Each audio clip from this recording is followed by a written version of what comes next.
बागलाण तालुक्यातील खमताणे येथे नाभिक समाजाच्या 9 वर्षाच्या बालिकेवर अत्याचार करणाऱ्या कठोर शासन करावे, पीडितेला न्याय मिळावा, प्रकरण फास्ट ट्रॅक कोर्टात चालवावे या मागणीसह आरोपींकडून पीडित कुटुंबियाला धमक्या दिल्या जात असल्याने कुटुंबियाला संरक्षण द्यावे या मागणीसाठी वणी येथे संत सेना महाराज नाभिक समाज मंडळ व ग्रामस्थांच्या वतीने वणी पोलिसात निवेदन देऊन घटनेचा निषेध व्यक्त करण्यात आला।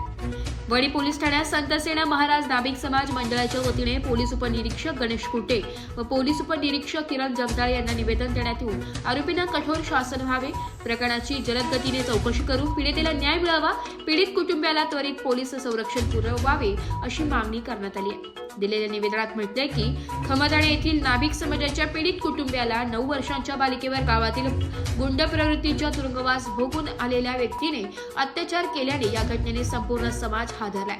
आरोपींच्या तात्काळ व कठोर कारवाईसह महिलांच्या सुरक्षेसाठी ठोस उपाययोजना राबवण्याची मागणी वणी नाभिक समाज व ग्रामस्थांच्या वतीने करण्यात आली आहे। यावेळी मोठ्या संख्येने नाभिक समाजाचे पदाधिकारी, ग्रामपंचायत पदाधिकारी, ग्रामस्थ उपस्थित होते। स्वराज्य न्यूज साठी तालुका प्रतिनिधी सौरभ पाटोळे, वणी।